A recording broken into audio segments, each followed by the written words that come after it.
waxay la tahay sidii Axmed Cali bilowgiidii ama duurka ku hore maanta ah ila waxa la leeyahay Axmed Cali si koob loo maayo xuseen marka hore sanadda duurka siiyo 8 March aad iyo aad baan u soo dhaweynaya maalinta duurka iyo horumarka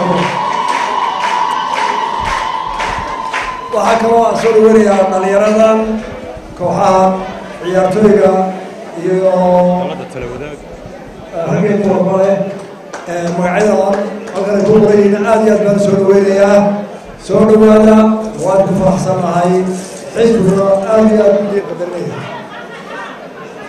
إنت هو حنوجد بيا هالوضع بدل ما يوم وحوي ضد بدن وكل دول أي تاجر كلية ضل يرى عيارتوي أبويا هلا علماء haween leh reer miyiga geerjira leh beeraley leh bad mareen leh dad kala duwan baa kulmiye isugu yimid dadkaasi waxay ku midoobeen aragtidaas oo kooban inaynu dalkeena inagoo is-aaminsan oo iskaashanayna bariya galbeed koonfuriyo waqooyi ah inaynu u hawlgalno inaynu dalkeena u samayno nolol ka wacan ta uu maanta joogo waxaynu ku heshiisnahay inaynu kor u qaadno dhaqaalaha maanta soo gala qofka Somaliland inaynu kor u qaadno caafimaadkiisa inaynu kor u qaadno tallaabooyinka badan ee dalka ku jira inaynu ka saarno taa waxaan ku helaynaa koow waxa wada qabsada dad ka xoroobay dhowr qodob waxay ka xoroobeen inay iyagu kala shaqeeyaan oo ay kala qoqobnaadaan oo haddii ay kooxi tallaabo qaado u ka kala maxay ujeedaa haddaynu reer kulmiye nahay waa inaynu qoqobkaa ka xorownaa oo qofku uu ku dhaataa kulmiye lawicado ilaa qowla oo uu noqdaa hankiisa iyo fishankiisu mid ka sarreeya xaafad jilib qabiil iyo deegaan yar oo markuu qofka kulmiye hadlaayo oo uu doonayo inuu wax qabto ama dhibaato xalliyo waa inuu kor wax ka ega ee aanu meel gaaba keeni laba qofka kulmiye ah ee mabda'a aaminsan ee doonaya inuu dalkiisa wax u qabto waa inuu isweydiiyaa marka hore dalkaaga maxaad u qaban kartaa ee aanay soo hormarin anu maxaa dheefaya adduunyada hore loogu maro hadduu qofku doonayo tallaabadu qaadayo inuu isagu marka hore dheefo ma dhacdo dal kasta oo hore u maray waxaa hore u mariyay dhalinyaradiisa iyo aqooyahankiisa qodobka labaad saddexaad waxa weeye kulmiye himaladaa inuu dalkiisa dhaqaalihiisa iyo caafimaadkiisa iyo aqoontiisa kor u qaado wuxuu ku gaarayaa marka uu adeegsado tacliinta iyo aqoonta uu tixgeliyo ee uu ka guuro qabiilka iyo garabsiga iyo iskaashiga kooban waxaan leeyahay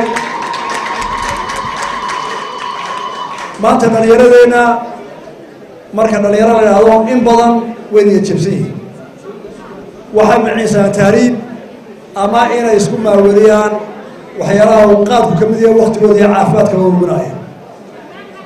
waxaan leeyahay dhalinyarada horta haddii ay dhibaata kuu qabsan sideedaba oo ay hawl adaga timaado lagagama baxan iyo jabka iyo isdhiibka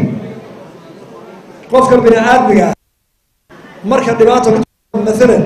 adigoo imika halkan taagan hadduu halkaa dhibaax ka soo galo dadka meesha jooga saddex xarun baa ugu furan inuu cararo inuu dhibaxa iska celiyo iyo isdhiibo oo isagoon cararin isla celiyo isdhiibo markaa dhibaato kasta saddexdaas unbaa qofka la gudbo markaa dhalinyarada Somaliland ma qabo in ay noqdaan kuwa dhibaato markay dhibaato ka cararaan mana raba inay noqdaan kuwa dhibaatada isu dhiiba waa inay noqdaan kuwa u baran si dhibaato looga bixi lahaa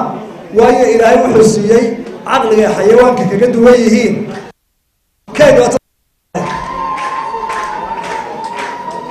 waxaan noo soo qaadanaynaa dhibaato kasta oo dhacda bini aadam waa inuu helaa tusaale wax ku qaato